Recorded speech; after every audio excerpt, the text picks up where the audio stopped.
Hiya, I'm Jasper, and welcome to your video review for John Wick, Chapter 4. So, as always, I'm going to give the good, the bad, and the furry. To start off the furry, you remember how the whole John Wick thing started because of a dog? And then in John Wick 3, Halle Berry's character had a few dogs.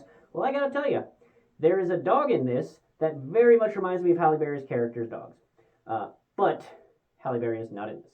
So, moving on to the good and the bad. If you liked John Wick Chapter 1, Chapter 2, and Chapter 3, I got good news for you. You will like John Wick Chapter 4. 2 thumbs up. I will say that personally, I think the action was a little bit better in some of the prior films, just because it felt like a couple of times the stunt people were like doing the Power Rangers thing where they're like, I gotta wait for the other person to hit me. Oh, now you got me.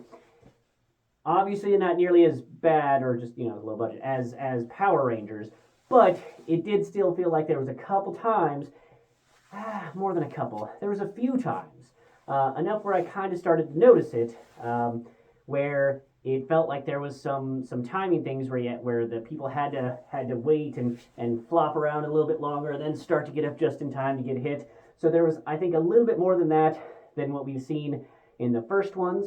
I think in the first ones, especially the first one, they just had all the spot on timing for everything.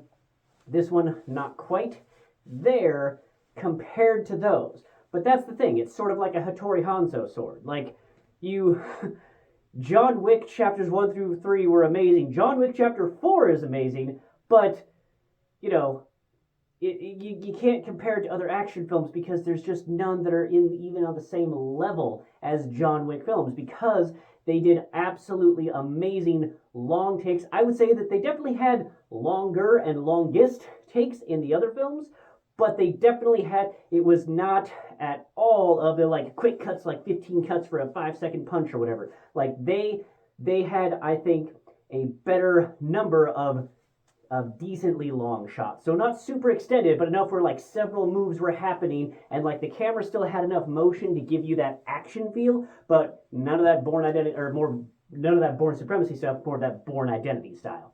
The music was fantastic. Still not as strong as the first ones, but definitely hit when it needed to, and I loved all the music choices, and I loved the characters that they introduced. I will say that I would have liked to have had more Lance Reddick, especially because this was his last film since, rest in peace.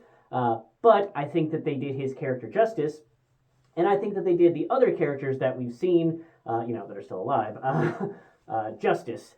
But they did introduce, so I love Donnie Yen's character, but I don't, the Mr. Nobody character, I felt like they kept on building him up, and I didn't really feel like there was enough payoff. There was a bit of payoff, but I don't feel like there was enough for how much time we spent on him, whereas with Donnie Yen's character, there was build-up, and I felt there was payoff. I also think that there was clearly a character at some point in this, you know what, I'll save that for the spoiler bit, but this was definitely a good movie, highly recommend it. The action was great. I will say that they did, I think, more world building in 2 and definitely in 3, whereas this one, it was like they've already kind of established the world and they introduced like another thing or two maybe, but you've already been introduced to the world, so now you're just in it and using the things that they've already established in a very good and entertaining way. So action throughout, good pauses for, the ability to have dialogue and interaction, and in ways that made sense for the John Wick universe. If you thought that things were just too convenient for like him having to fight a bunch of assassins in X, Y, or Z instance for whatever action in the first 3, then you are not going to like this one, because there is still more of that. But again, I think it makes sense for the world that they built, what is going on, and how things happen to him and how he happens to things. So definitely 2 thumbs up. So now I'm going to get into spoilers. So spoiler alert.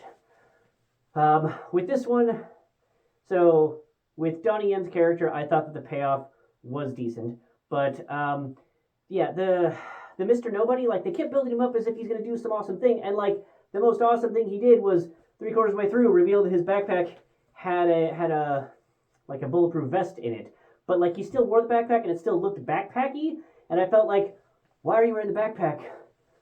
What else is in the backpack?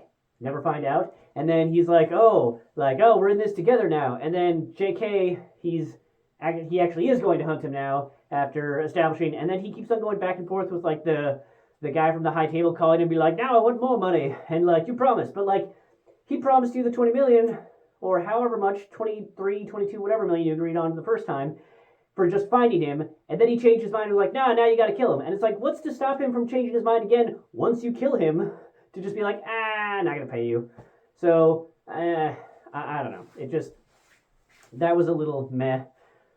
I did like, though, that the dog was, I felt like the dog was more of a payoff than the guy. So that was fine. And then, so super duper duper spoiler alert for the very end of the film. So last chance to not get that spoiled. Okay, so clearly John Wick is not dead. I mean, he gets shot here and here and here. Like, that's not going to kill him. Sure, they're like, and now he sees his wife. So if this movie doesn't do well in theaters, they can just be like, oh, that was a good send-off. And I agree, that was a good send-off. Unlike Matrix 4, which we pretend doesn't exist because that was hot fucking garbage, but this one was excellent. They keep the goodness of the first three going into the fourth one for this one.